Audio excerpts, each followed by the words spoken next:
So I'm now ready to do short row 2, almost. And this row, you can see there's quite a lot of instructions. So I'm going to do this in 2 parts. But before I do short row 2, I just need to make sure I've finished properly short row 1. So I've done as it told me, and I've purled my 30 stitches all the way along. And then this is the important part, is turn, because this is step 1 of the German short row. So I'm turning. And as I turn, I make sure that my yarn, again, step 1 has to sit at the front. So that's step 1. Now I can look at short row 2. So straight away, I've got to do the DS, the double stitch. So with my yarn at the front, that's in the right place, I'm going to lift with my right needle the stitch off my left needle across. That's step 2. Now step 3, I'm going to gently tug that thread up and over, which creates those 2 legs and that double stitch, the DS. So that's step 3, and that's over. Now this time I'm going to want to knit back. So instead of needing to bring the yarn forward again, it can stay where it is. So it's at the back. So now I'm ready to knit. And the pattern now tells me to knit back to the beginning of round marker, as before.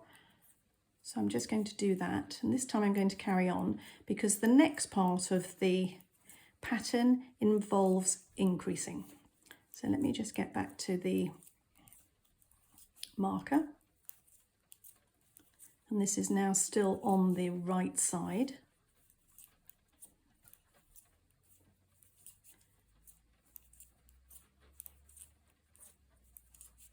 Almost there. And now the pattern I can see is saying knit to BOR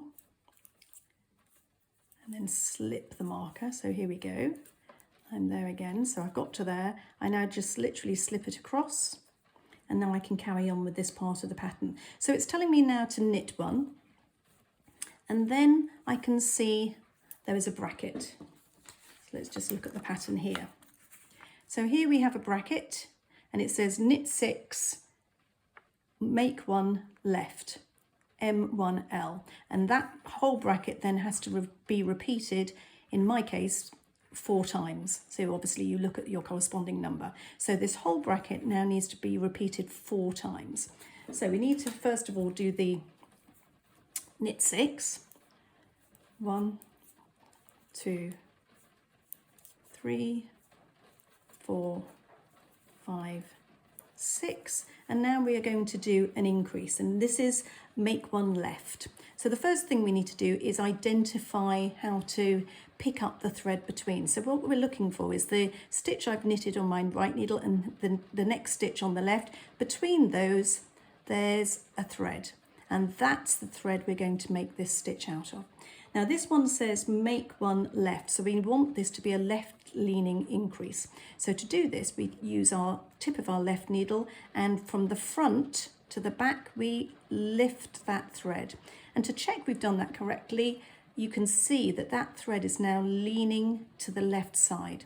So we've picked it up from the front to the back. Now with our right needle we're going to knit that stitch through the back, and that's our first increase. So that's 1 done. So that's my first bracket. So that's the first time. I've got to do it 4 times in total. So again, knit 6, 1, 2, 3, 4, 5, 6. So again, lift from the front to the back. There's that bar. Check you're doing it correctly. You can see it's leaning to the left, and then knit into the back. So that's my second increase. Again, 6, 1, 2, 3, 4, 5, 6. Lift from front to back, knit into the back, third increase.